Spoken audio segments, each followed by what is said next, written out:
preemptively, boy, boy, you are stepping into my house now. Sorry. Well, I mean... Hello everybody and welcome back to James v. James. Ad hominem. No. This is a political debate show and James has just decided that he wants to get into polyamory and fascinates me. Yeah, my entire wheelhouse. So. Totally fascinates me. So, I opened the previous one. How about you go into what you want to do with this episode? Okay, so James described himself as polyamorous. Yeah. Right. So, I'm of the opinion... Biggest smile right now from me. Listener, biggest smile. And me. I'm of the opinion that I think a foundation to civilization and also human progress, or as the Yanks call it, progress, is monogamy. Mm-hmm. And I think this is a very serious issue. Right. It's really hard to say this when you're right in front of me. But yeah, I do think that monogamy is really important to civilization. You sound like a scared child in the corner. I am. I'm really scared. Righty then. Okay. So, being polyamorous, I should defend my corner. What's your opinion of me then, Dave? Well, I mean, I've never met anyone above 25 who's polyamorous. Right. Okay. And I met a few polyamorous people, all under 25. Sure. This is where I get a bit smug about my own distinctions of it. I don't necessarily believe that someone that young is likely to do polyamory right. Right. Generally speaking, there are quite a few posers who will, and this is where I'm a little worried about about polyamory getting a bit too popular, is where some people will use it as a cover for basically just cheating or just trying to fuck as many people as they want. Even I missed a trick there. Yeah. It's to be actually polyamorous and to be in a polyamorous relationship requires a great deal of emotional intelligence. It requires tact and preparation that a lot of people don't go through. And I will admit, yeah, it's difficult. It's like any relationship is difficult, but polyamory is by no means non-functional. It can work, and you know it has a right to exist like any other relationship. It's perfectly perfectly fine as in my experience. Yeah, so it has a right to exist like any other relationship. Again, all my views here on this show. Right, we're getting past that point at least. Okay, so it's more the social side of it. Yeah. Well, yeah. I mean, again, there's a very thin line between conservatism and libertarianism. Mm-hmm. You know, I would say that socially, yeah, I think there's certain things which are better than others, certain things which are more productive with society than others, but I wouldn't outlaw it because I believe that individual has a right to choose. Cool. Despite what society says. Yeah, you're not literally like jackbooting into my house like polyamorous. Get to the camps with ye. No, but I think you've kind of got to know me over. I assumed that you. episode, Yeah, so I assumed that you were. I'm always going to argue for Sure. a moral perspective or from a social perspective, Sure, rather than a legal perspective. 97% of mammals are either polyamorous Yeah. or polygamous. Exactly. It's a very rare state for monogamy to exist. It's quite Monogamy it's quite impressive in any minority. in any situation to find an animal that mates for even long periods of its life, let alone life. It's like that. Absolutely. And even in human society, even like I don't think it's expected now for you to find someone and just spend the rest of your life with them. It's just kind of expected or hoped that you'll stay with one person at a time. Yeah. That's yeah, that. right. That's the most that can be expected of someone. And from my own personal perspective in life, I want to be able to choose my partners and choose the girls I want to go out with or whatever. You know, I want to be able to choose the people I partner up with. Sure. I just want to go into how monogamy has manifested itself traditionally, historically, and you know what, biologically in our species. Right. Yeah. So if you look at most societies which are tribal, you do get a bit of polygamy here and there. You do get a bit of polyamory here and there. Especially, there's a Chinese society, right? This is really interesting stuff. There's on the fringes of China, there's about a population of a few thousand strong. It's very small. But they basically have a society where the brother of the lady who has a child raises the child.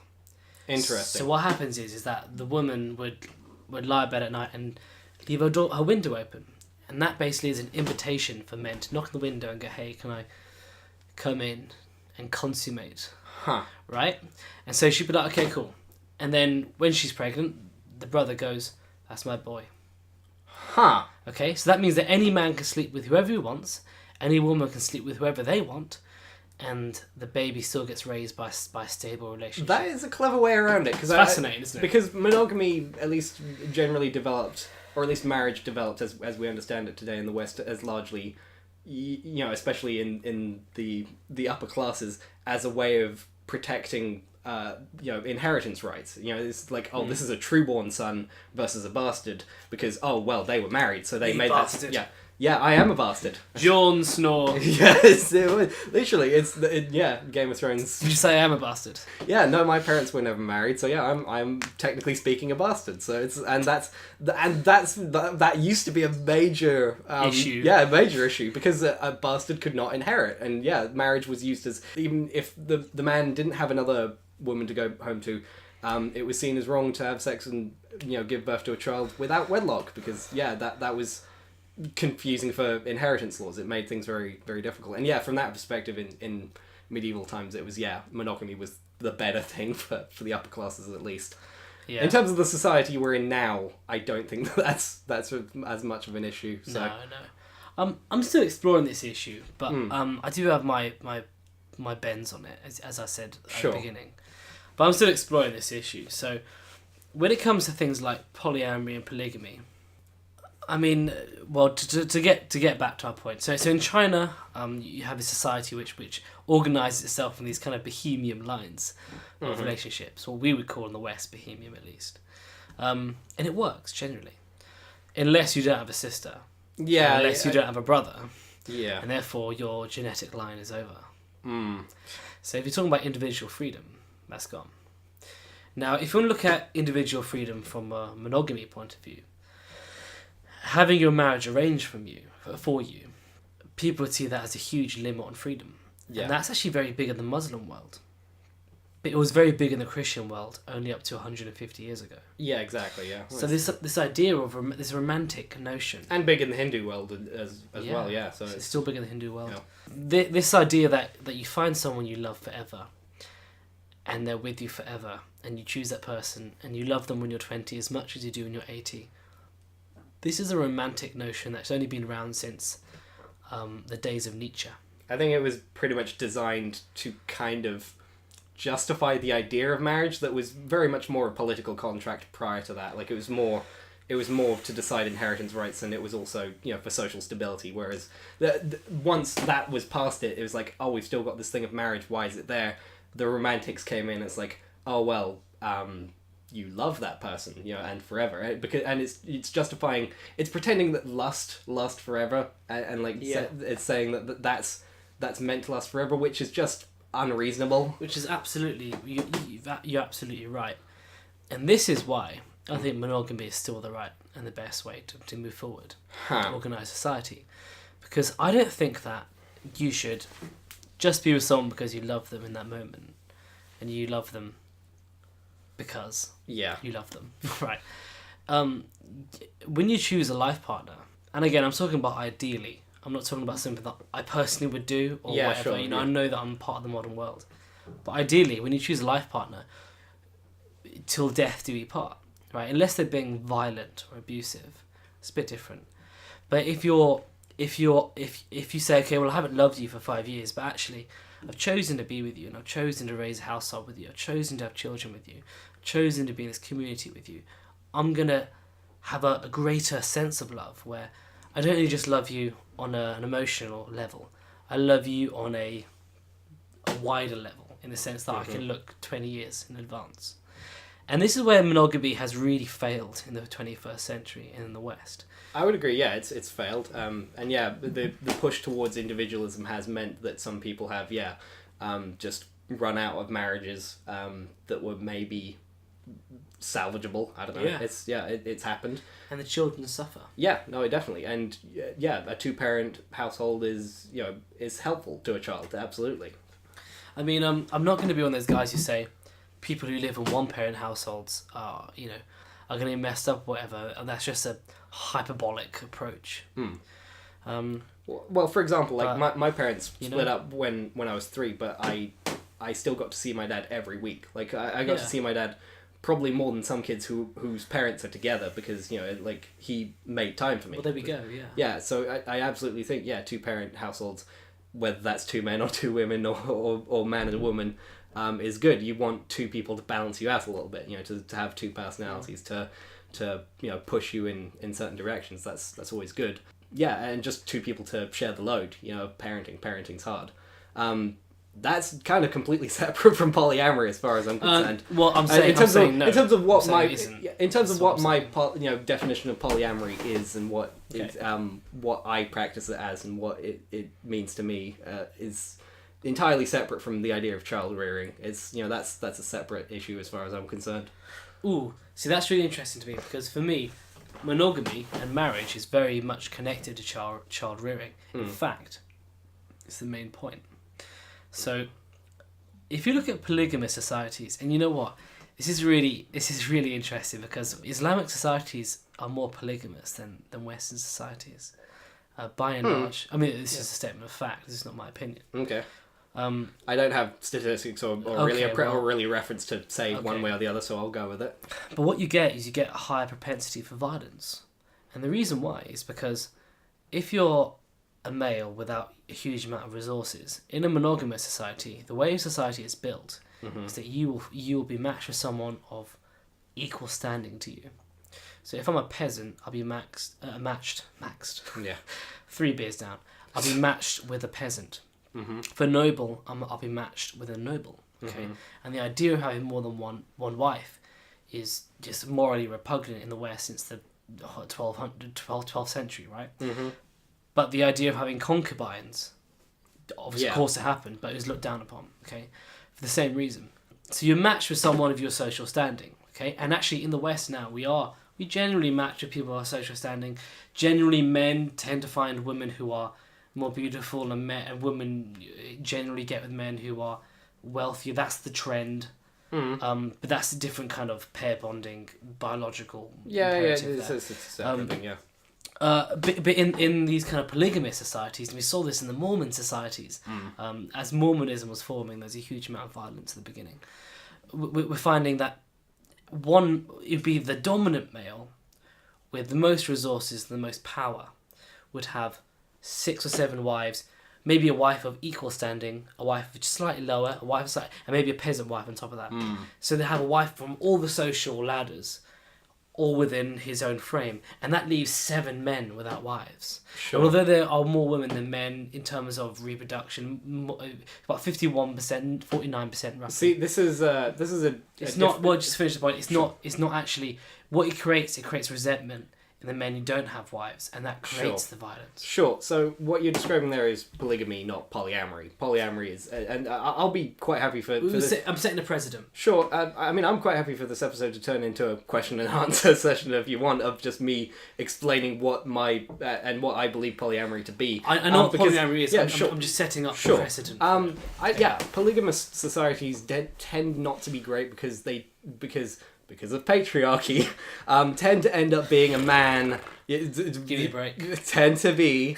Give me a break. Tend to be a man taking a lot of wives because he has the power in the situation. Okay, that is a true patriarchal society. That's in terms of Mormon society and I think Islamic society, no one denies. Yeah, they're patriarchal, and they tend to be a man gets loads of wives because he's powerful. That's not good.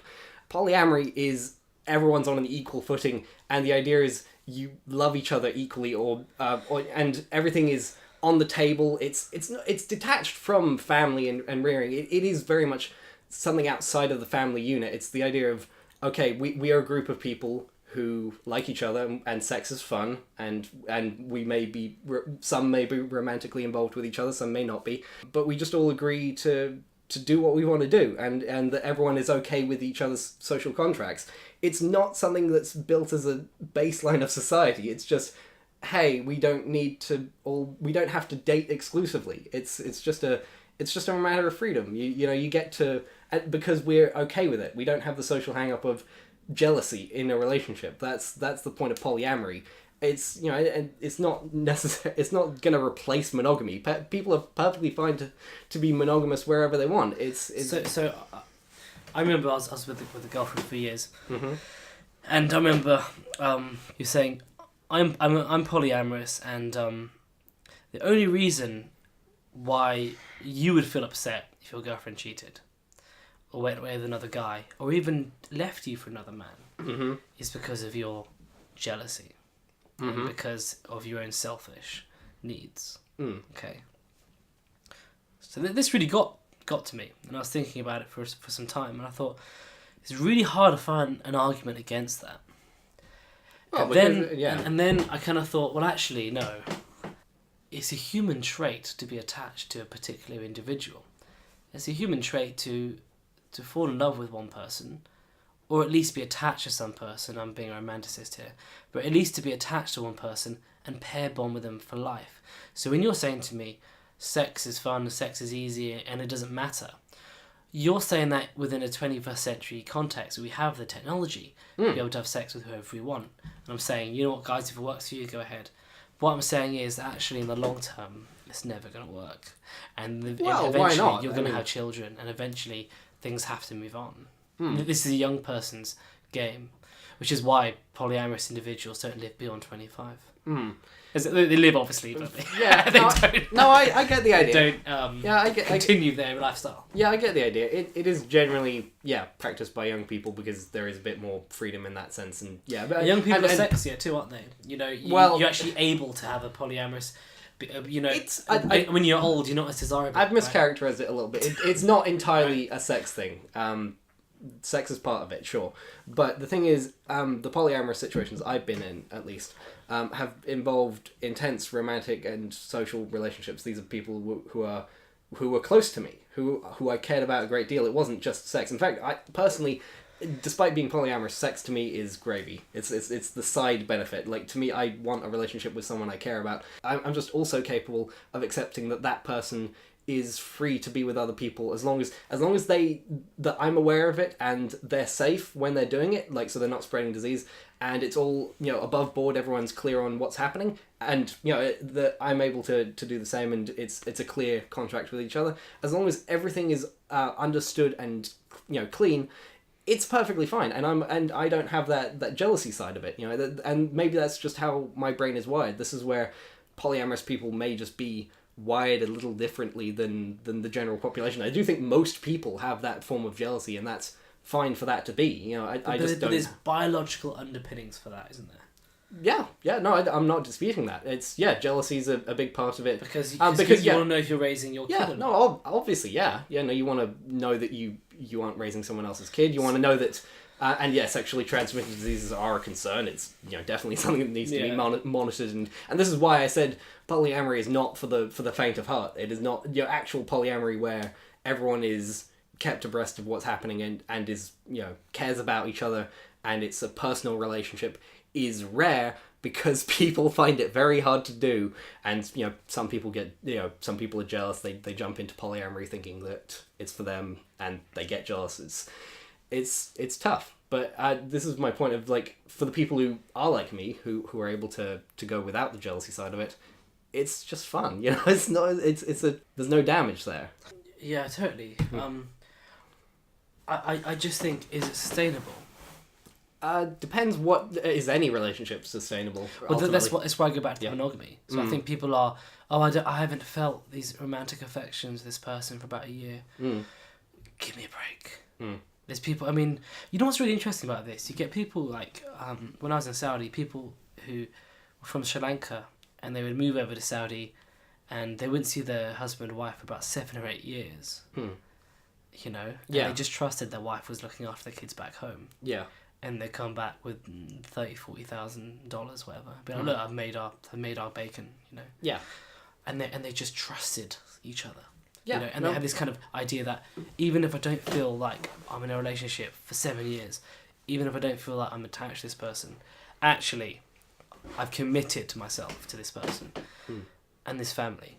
And that's kind of lacking in the West, isn't it? Well, this is where polyamory. The whole point is that there's polyamory is in excess of that. The whole point of polyamory is that there is no long-term contract to it. It is basically saying, look, I have deep feelings for you, and I have deep feelings for this person, and we all just agree that we care about each other's happiness. We want to be, to experience the maximum amount of joy within time, and we're not going to worry about 7, 20 years down the line. If it keeps going, great. If not, then fair enough. There is a strain of nihilism to it. I'm not going to deny it. It's the acknowledgement that we're only on this planet for so many years, and we might as well enjoy it as much as we can. In terms of polyamorous relationships that do sustain themselves, I'm forgetting the name of the guy who invented the polygraph test. Marsden, something. Milo. No, William Marsden, I think. He had a polyamorous relationship with 2 women who were also involved with each other, and they had a relationship that lasted to his death. And they raised his child together. So it's rare, but that's an example of where it can exist and can work. I think if it's based upon consent, then yeah. Yeah, no, exactly. It's a libertarian argument. It absolutely has to be based on consent, informed consent of exactly what's going on. As soon as stuff gets hidden, it's not polyamory. It's just cheating. That's my look. Okay. Well, I think we agree on that. Yeah, exactly. I mean, I think, to be honest, you've agreed with me that monogamy is a long-term solution to civilization. Polygamy is leads to violence. Well, I didn't say it was because the thing is when you frame it as, oh, this has to be the basis of our civilization, it's kind of not something you can really control or even deign to suggest, because the fact is, I don't mean to control. No, I know, but once you frame it once you frame it from the perspective of, well, we're a libertarian society, we can't really enforce these things. It's just kind of a, hey, stop it, you guys! Like it's just stuff's happening. Like it's gonna. Yeah, it's like whether that's the point of a libertarian society, that you can everyone's welcome to do what they like, unless it infringes on another person's liberty and freedom. Sure. Yeah. But you can still sit and say, I disagree with that, or that's not best for us. Right. Well, I mean, for sake of argument. Well, in terms of that polyamorous family that I mentioned, the William Marsden, that functioned, and like I said, my experiences with polyamory, I don't think they need to be disparaged as, or that that polyamory in itself needs to be disparaged. Yeah, shun the people who cheat on people. They are absolutely not okay. If they abuse people, like if they lie to them, that's not cool. That's just bad relationships. That's and that exists in any relationship. That's just, polyamory is not necessarily responsible for that. Well, there's this idea that people aren't supposed to be. See, this is now a thought experiment. I think we kind of agree on this in a way, To an extent, yeah. To an extent. Well, I certainly believe that more than one parent is better than one parent. But I think 2 is healthier than 3. Don't you think? I mean, you've got to imagine if it's a household where 3 people are in a polyamorous relationship and they're agreeing to raise a child, those people are so committed to each other at that point. Like that is such a rare scenario that those people have got to be like in deep for the long haul. It's such a strange scenario that it's not something you could even really test. Really. Yeah, so it's I guess. What do you think about this idea, James, that people aren't built to be monogamous genetically? Yeah, I'd say that it bears out from the evidence that it is. Natural monogamy is so rare, and relationships don't tend to last lifetimes. It's. But do you not think that? Okay, so natural monogamy is to be monogamous is not the natural state of humanity, but monogamy creates civilization. That's my stance. So I think biologically, I don't know about that. Because well, hear me out. Biologically, a man can impregnate a limited amount of women, right? And ask Genghis Khan that. Genghis Khan that.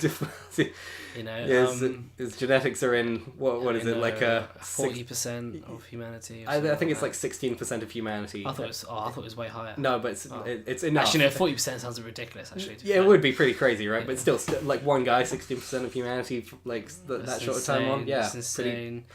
But of course, a woman can only have one donor at a time. So maybe there's something in that. Well, in terms of the creation of society, it's an interesting. Yeah. It's interesting, and you think that monogamy was the birth of society. I actually would say it was the opposite. It's been debated for a long time where exactly intelligence came from in from us evolving from apes into humans that we are. It's one theory that I actually uphold is the idea that as we started to walk the plains, we were no longer in trees. We started walking upright more, which meant that women's birth canals became smaller, which meant birth became more dangerous, which meant we had to cluster together as tribes to raise a child because women were dying at such significant rates that the tribe had to raise the child. That was how we survived as a species. So in a sense, and because we had to be tribes rather than just individuals or small groups, that meant that we had to develop language and communities and to help the survival of a child. And that's not the only factor, obviously, but that's a big factor in why we became intelligent and say, raptors didn't. It's that we had this massive, like, our birth canals are ridiculous when you look at any other animal. Giraffes just shit them out, don't they? Any other animal doesn't have nearly as much trouble at birthing their young as we do, and it's what helped create society. So in that sense, the tribe, I'm not necessarily, this is going to be picked to shit, but essentially the tribe is a polyamorous loving relationship. It is many people coming together in loving care for each other to raise a child. That's not a two-parent home. That if it was two-parent homes when we were swinging through trees, like that's Hey James, you know what? I totally agree with you. Yeah. But tribes aren't civilization, are they? But it was the start. It was the. Well, I mean, it was a step in the direction. A literal step in the direction. Yeah. An initial step, but actually, when you're a tribe, you live off. You are a hunter-gatherer society. So there's no such thing as rule of law. There's no such thing as property. There's no such thing as long-term economic sustainability. And this is a Marxist point of view, actually. Once you reach agriculture and you reach private property, because obviously you need to have private property to have agriculture, you've got to be able to work your own farm, otherwise it leads to the tragedy of the commons, where everyone just fucks around in a field and no one gets anything done. You have to be able to allot your own space to be able to really find the most efficient mode of farming. And then you can accumulate resources, because when you buy a deer, it rots unless you eat it. But if you farm barley, you can basically save it and trade it, and that's how money started. You need marriage for that. You need marriage to sustain that. You can't have polyamorous relationships to sustain estates. Well, I mean, if you're talking about like the genesis of society, like it becomes kind of irrelevant what you want to describe as the genesis of society, like what was important and what wasn't, because again we're past it. But I mean, if you want to purely just talk about semantics of guessing at what society was like back then, I mean, obviously tribes are a form of society. They're not civilization. Yeah, well, it's a very different thing. Yeah, no. In terms of just to get some clarity. Sure. What is your definition of civilization? Okay, well, yeah, if you want to talk about the literal dictionary definition of civilization, yeah, you're talking about a settled community that develops some form of Law. Persistent economy and Yeah. law. Yeah. So, yeah, in terms of that, the genesis of that society, I mean, as a social contract, sure, it was present, but was it followed very often? It's estimated that 1 in 5 kids today even were fathered by men who are not their fathers. Like, I've heard this. Like that's still present today.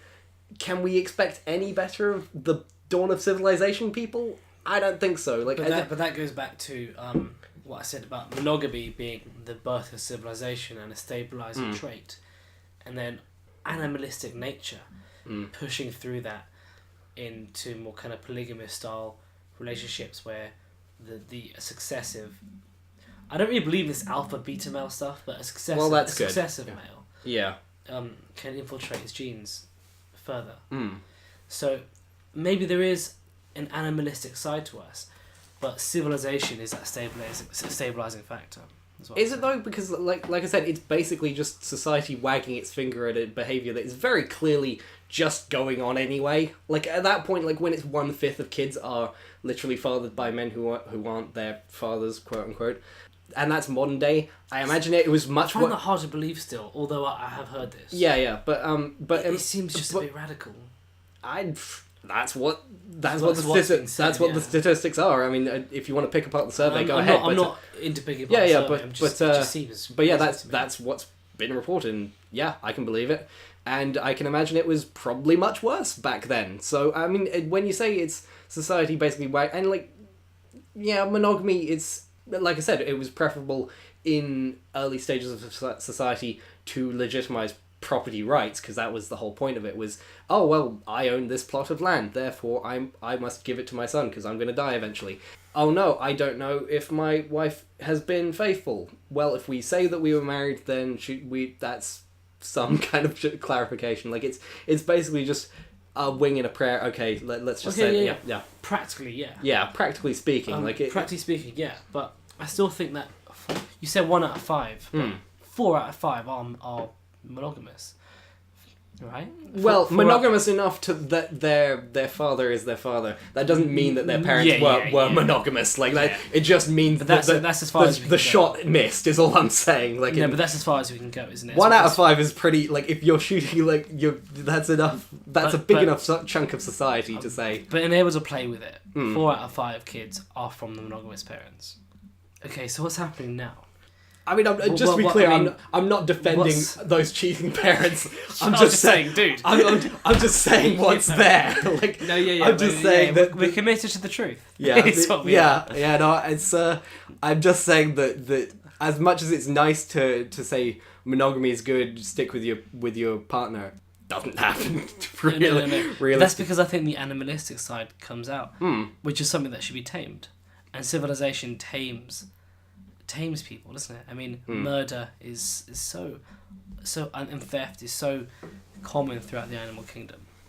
Civilization says murder and theft is wrong, and humans have been killing each other for a long time. Civilization is a taming factor, and this is why it's so precious, because we're actually removing ourselves from the evolutionary gene pool, and we're saying, whoa, we're actually becoming a higher being, and that's why rule of law is so important. But back to the monogamy thing. If you go back to what's happening today, where people are more interested in romantic notions and who they're attracted to, have you heard of Idiocracy? Yes, I am very aware of Mike Judge's Idiocracy. I mean, it's a terrible film. It is. This was one of those things that made me one of those angry atheist teenagers of just like, oh, society's so fucked up and dumb. I'm one of the smart ones, but all these idiots breeding too much, they're gonna ruin society. Like it's shit maths, and it was a shit like, but it's basically like, oh, the future's gonna be terrible because idiots breed more, and therefore Idiocracy. Well, I'm interested in this. So Idiocracy as a film, it was a really bad film. It is, yeah. But do you not think there's some merit in that? Certain traits in a male or a female, like good looks, can give you more babies. Is that not a distortion of our merit as a civilization? I mean, geniuses like Einstein weren't particularly good looking. Yeah, so if it's not about arranged marriage anymore, and it's about just finding who you want to shag, surely you're just gonna humanity's gonna result in a bunch of really good looking people who are all pretty fucking dumb. Sure. Well, I mean, for one thing... Well, not all smart people, not all good-looking people are dumb, but you know what I'm saying, right? Well, the thing is, this is where... The reason that I stepped away from Idiocracy is that the core thesis is that stupid people make more stupid people and only stupid people. It's like, it's almost a eugenics kind of idea that, oh, we are the smart people and we therefore will produce smart people, and the dumb people will make dumb people, and it's not like you can, educate them, or that a dumb guy can have a smart son and we should help that guy, or that a dumb person can become smart themselves. It's very disturbing kind of ideology of just trying to justify we are the smart people and they are the dumb ones, and like trying to draw a line between them as if it's gonna end up that way, and dumb people have more kids, but even more kids at this point amounts to 2 or 3 in most houses. Like, it's very, like, it is... Right, so that's double what the average Yeah, but I mean, but if they're educated- if say 1 or 2 kids is the average for the educated Westerner. yeah, but 2 would just be replacement rate. Like that's the most that like it. So if you have 4 kids, that's double. Yeah, it is, but it's rare these days. It's even in lower educated populations. I don't think It, so. the birth rate's going down across the country. This isn't just a matter of educated people. But it's more likely. Okay, what I'm saying is that where in the past where monogamy would be a matter of matching you directly with people, now it's like we're almost going back to a more animalistic state, aren't we? So it's like saying, well, it's whoever you're attracted to, no matter their virtue. Well, again, it's when it's safe, you know, or there's abortions for Yeah, when but that's not really an answer to what. No, I'm saying. but the point is that prevents the breeding side of it. So sex is sex, you know. It's just it's fun at that point. If you have full access to birth control and you're intelligent, and we keep we educate people so that they use it properly, then Bob's your uncle. Have fun, you know. It's but no. that's the sexual revolution. That's sex positive feminism, you know. Yeah, sure. And as a libertarian, I support that. Yeah. But from I'm looking at this from like a biological point of view. Aren't we becoming more animalistic? Becoming more again? I want the freedom to choose my partner, but in doing so, I'm obviously more likely to choose someone who's pretty, aren't I, as a man, rather than someone with virtues that my father would say are good for me. Well, for a fuck on Tinder, sure, but like if you're gonna stick with them for a long term, then you know. But in the long term as well, though, people do choose looks. Yeah, I know, but they, if there's any kind of intelligent, like they'll say, okay, I've met this person. They won't just want someone who's hot. They want at least someone they can hold a conversation with. Like if you're gonna have a morning after with them, even one, you're gonna want them to be like someone you can talk with who's you know reasonable. Maybe for you, maybe as a smart guy. But a lot of people don't think like that. Like I said, I think the dumb guys who are just going on Tinder and the fuck boys, they're just looking for what is this fuck boys thing? It's basically because people keep saying it to me. I'm thinking, which is just some guy on Tinder. I mean, yeah, no. So have I missed something? Am I a fuck boy? I don't know, dude. I don't know if you're fuck boy James. Oh, get that on a t-shirt, fuck boy James. but no. So a fuck boy basically. The word slut and whore, you know, that they've been used against women, and there wasn't really a male equivalent. Fuckboy is just filling that void. It's basically like it's saying, a guy who just fucks around. Because I get this vision of like a 19-year-old, maybe 5'11", with really really kind of you're getting the obnoxious hair. Yeah, you're getting the stereotype. Like, yeah, definitely. Silly, ridiculous amounts of facial hair where it's not really accurately put on the face. You know, where it's kind of like... Yeah. Am I describing my facial hair here? I'm not sure. I am a fuckboy, I guess. Maybe, I don't know. But just too small. But basically, yeah, fuckboy... You know what I'm saying? Yeah, fuckboy is basically someone who just fucks and runs, you know. It's okay, is that what it is then? Is that what it is? Essentially, yeah. Because I keep hearing it. Yeah, just a guy who's looking for a quick fuck and isn't really interested in any kind of... Is that now the prototype for humanity? A fuckboy? Yeah, that's real apocalyptic talking there, James. But I mean, if that's what's successful...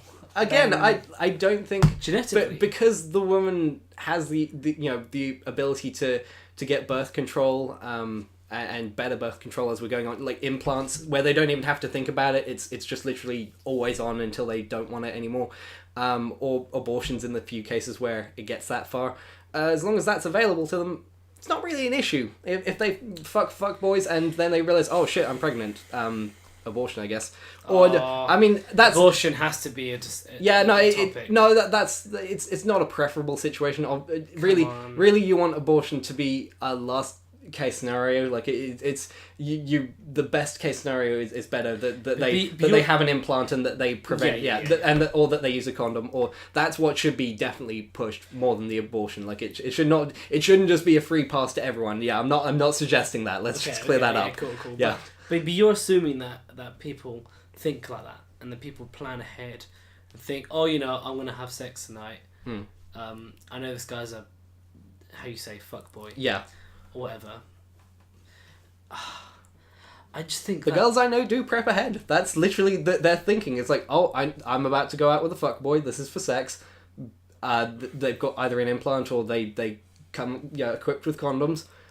And that's how it goes. You know, they're in it for fun. That's all it is. It's they do not want to be pregnant next week. Like no girl in her 20s wants to be pregnant next week. It's like especially from some fuckboy she meets on Tinder. But what happens when it gets to their 30s or the late 20s or even the mid 20s? Well, I mean, if they want a baby, then I don't know. Either they won't be going on Tinder or they are. But there's certain things in our so.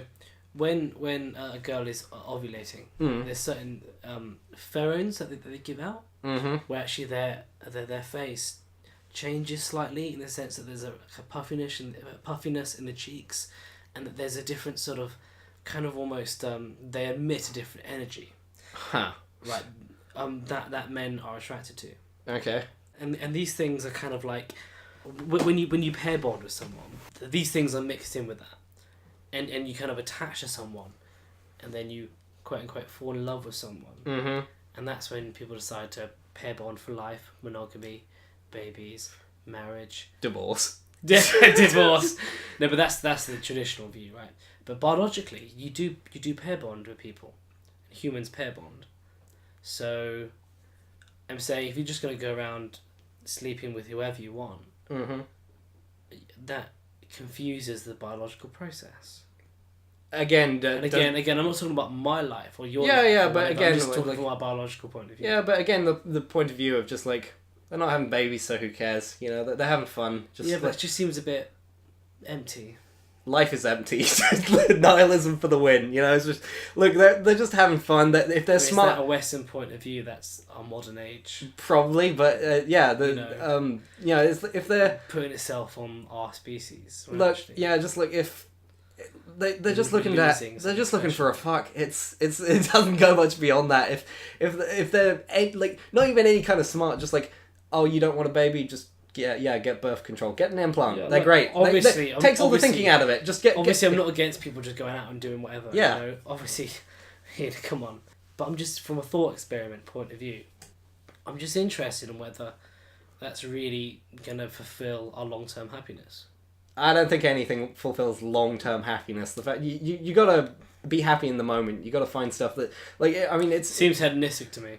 Yeah, basically. I mean, although I am a hedonist, I don't think it's the best way to be. Yeah, no, I mean it's laziness. Well, I mean, even in romantic relationships, it's the constant thing of divorce counselling. It's like, I don't feel the magic anymore. I don't feel that magical pair bond. It's like that's just hedonism. Yeah, no.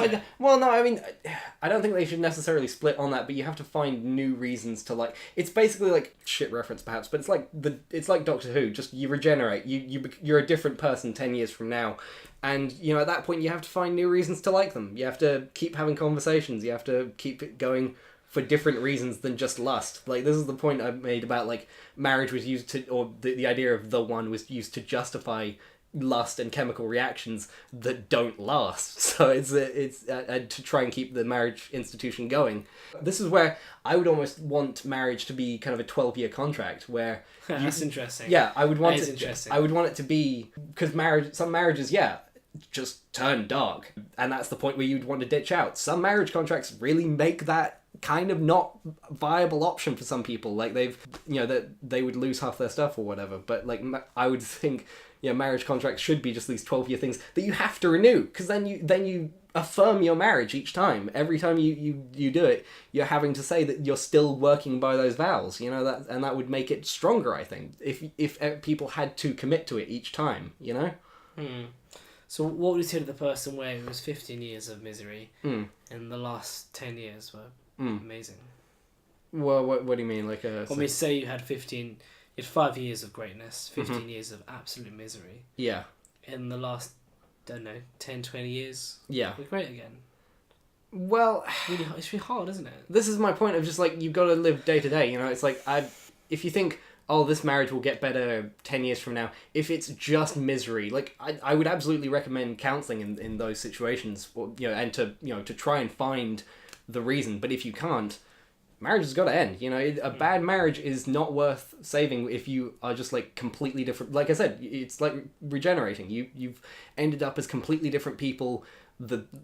Life has changed who you are, at that point it should be absolutely fine to cut it off and find someone else who you might have a better shot with at that point. Because, yeah, people are making these decisions in their 20s and 30s, and that may be too early to find someone who you spent... Now that human life expectancy is into 80s, 90s, perhaps into hundreds in the next couple of decades. They say 120 for our generation. We may live to see the 22nd century. I want to plant my flag on 2100. Like that's my mad, isn't it? Like I want to live to be 106. That's my end goal. To plant my flag on 3 different centuries.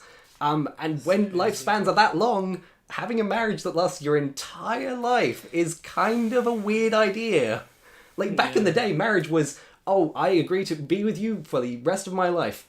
That is 10 years, 20 years tops. Like, I will see our kids off to war yeah. at 14, maybe. That's what life was when marriage was concocted. The idea of being with someone till the end of your days was not a long contract. Nowadays it's kind of ridiculous when you think about the world we live in to ask people to be with each other that long. Yeah, hey look, I totally buy that argument. I still think monogamy is a civilizing factor. Because I think that it stabilises a society. In the sense that everyone, to put it crudely, is getting laid. Well, I mean... I'm a polyamorous person, but I would say that I'm an example of the contrary, because I'm not getting any. Like this is not an equitable distribution of mates. It's True. like especially in the internet age, it is kind of everyone's single at this point. It's you know what? That's really. There's a few of my friends who are getting married, even at my age. Yeah, it's fucking weird, right? I can't even imagine. Super weird, right? But it doesn't seem to be many in-betweens. Yeah. It seems to be those who are getting married and those who are just perpetually single. Yeah. So what on earth is going on? My friendship group is kind of weird because most of the people have paired off into relationships that are very stable but aren't heading towards marriage. But they're all very happy and like good relationships, like relationship goals. # relationship goals. Yeah. To your perception, yeah. Well, yeah, no, but I mean, I've talked with them, and that they Okay. legit seem very happy with each other, and that's fantastic. It's It's interesting. We're in a unique situation because of the internet. People can choose, and Tinder. Well, things like Tinder. Yeah, The competition is so different than it was in the past. it is. Yeah, And definitely. it's much more spread across a wider demographic than in the past. In the past, you'd have to talk to someone at the flower shop. Yeah. And you're the only male in the area, and she's the only female, or whatever, or out of a small group of people. Yeah. Even in big cities. Oh yeah. I mean, yeah. London's 10 million people. 100 years ago, it was like 2 million tops. Yeah. So I mean, even that in itself is just radically different. Yeah. We're living in an era of mass community. It's a bit of a weird one because we're in massive communities and we're in cities, but we're also much more isolated. Like We're more lonely. Yeah. We're more lonely as individuals yeah. than we've ever been. Yeah. In biggest communities we've ever had. There's this That's weird, isn't it? there's this trend in Japan called the hikikomori, who are people who are basically they live entirely within their own homes and don't go out, don't go to barely any of them have jobs. That's a separate issue, but like even if they did, they would just like the ones How who do do they live? Some of them survive off a family, some of them off like meager government assistance here and there, I think. Or they have like just menial jobs here and there, but they just come home and that's it. Like they don't have any. The point, it's not so much the job thing; it's more they just have no social life. No, they don't talk to their family. They don't. They just are sat, and that's that's a thing that's happening more and more in Western. It's almost like a worm-like existence. Isn't it? Yeah, and it's sad that's there because the internet allows for it to happen, and it's kind of hard to say how you counteract that in developed countries when everything is so centralized. I'm gonna say it's the whether or not you believe in religion. Religion is a community binding factor. I actually agree with you, at least in the practical sense of the loss of religion means that people they don't go to church.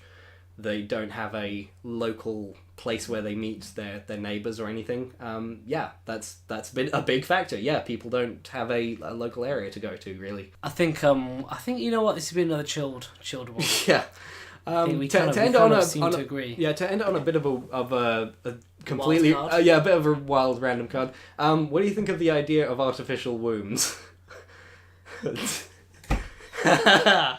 What do you think of the idea of making a genetically modified baby in a sack that grows outside of just sex is completely detached? We've got sex robots in the future. We've got artificial wombs, and that's where all the babies come from. That's gotta be Matrix, baby. Matrix. That's gotta be a perversion of human relations. Come on. You don't think that's kind of cool? I think that's absolutely ghastly, and I think that we should absolutely not have that. It's ever. gonna happen. You could argue that IVF is like that. It's the start. It's the start of that, but I just think it's ghastly. Genetically modified cyborg babies. Get it going. You know what? I'm a cyberpunk guy. I want all this crazy shit to just fly and see where we land, because that's where we get into the real evolution. That's where. You should be careful what you wish for. That's what I think we should be. Sure. I think it's gonna happen though. I think like the technology's there. People will take it. You get this kind of like cell regeneration stuff, right? We can grow your arm back and stuff. And you get the Family Guy episode where he gets like a stroke. Yeah. And like he fixes his face again. Yeah, it's just stem cells. Yeah. Stem cell research, and he comes out and he's like, "Why aren't we funding this?" Yeah. You know. Yeah, I think you got to do that within limits, haven't you? Yeah. But when you start messing around with genetics and you say, "Well, I want a child who's this height, with this kind of hair, this eye color." Yeah, no, it's gonna be. I am partially joking. It's gonna cause. Yeah. Seriously messing with God. Yeah, no. God. No, I just. No, really. No, I mean, I don't mean it as in like a no, I know, I know, but like a Muslim sense. I if you want to do it that way. Yeah, I mean it in like we're playing nature. I don't really care for the argument of tread not where man was not meant to tread kind of argument. I don't think that's a good argument. I think it's just practically speaking, yeah, it'll lead to a race of super people who are literally separate from humanity. That cannot, like, Star Trek dealt with this idea of, like, the eugenics wars of Khan Noonien Singh, like, being a genetic Superman ruling over people with an iron fist because he's, you know, people who are genetically engineered to be super intelligent or super strong, and yeah, no, that's probably not a best idea to let that fly. Like, it's being like super intelligent, you'd be able to dominate the whole society. Wouldn't you? Yeah, no, it's I mean, I think it's gonna happen. I don't think it should happen unregulated. It's that technology is just, it's gonna be there. It's gonna be in the world. People will use it. Scary stuff. Yeah, people will use it, absolutely. And if an artificial womb means that you can grow the baby super fast or super well, like I don't know what we're getting ourselves into. Yeah, well, I think it's gonna result in, you know, the kind of person who would want this. What? Godwin's law. Oh, Nazis, yeah. Hitler would have wanted that. Yeah, no, totally. Hitler wanted that. Yeah, no, like I said, I just think it's gonna happen. The technology's already kind of here. We've already grown a lamb in an artificial, or at least it was taken out of a womb and it was raised for like the last couple of weeks or months in an artificial womb. So we have the technology. We can build them. See that, you know, I do think of myself as forward thinking in some ways. I just do feel uncomfortable here. I do. I just think like I said, this is where the nihilism helps. This is where I'm not a nihilist. This is where it's oh shit, stuff's gonna get crazy. I'm on board. It just honestly, it does scare me a little bit, and I think we're gonna get ourselves into certain genetic issues. Yeah, where we don't know. Really, we don't have enough. In some ways, we might not have enough diversity because everyone's choosing certain traits. You know, we might become disease, immune to certain things. No, all the cyborg shit will cure that right up. Don't worry. What happens if the computer fails? Yeah. What happens if we run out of electricity? What happens if we run out of? What happens if the computers turn against us? Like, you know. Don't worry. Dangerous. Don't worry. They'll use our bodies for energy. Matrix, baby, Matrix. Yeah, I mean, people say, "Oh, there's always going to be a red button and stuff where you can turn it all off." Yeah. I get to the point where I think if we turned off Facebook and Twitter, if we turned off our bank accounts, which are digital, we're actually removing part of our identity. And if that's more intertwined, then actually, when you turn that red button off, you turn off humanity as well. Have you ever like gone off social media for like a couple of weeks? It's refreshing. It isn't it just? Yeah, it's generally like it's a nice refresher away from r/the Donald and the likes. r/the Donald. If you heard there was such thing 30 years ago, right? This is my favorite thing is to insane. say like 1980s. We'll have flying cars, man. r/the Donald. And artificial wombs and sex robots and genetic engineering. We're there. And Antifa. Yeah, Antifa. Yeah, No. This is the future, baby.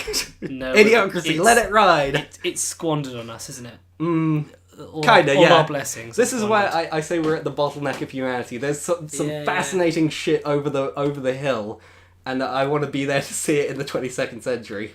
You know, people said the Soviets and the Americans were at the bottleneck, where they could either move on and forward to the future, or they could blow up the whole thing. I think we're the real bottleneck. Definitely, yeah, no, absolutely. Global warming and the real fear of nukes with North Korea and because potentially we have the technology to live forever. You know, we could either have life forever, unlimited resources, yeah, definitely, or nothing. Literally, that's the chips we're playing with. It's Well, that's a good round off. I think. Wild ride from hey, you're fucking too much to how about sex robots? Like, Yeah, I think that's a good one. Yeah, Handshake as usual. Yeah, no, it's we can handshake on looking forward to that wild ride of a future. And thanks for listening, very everybody. much.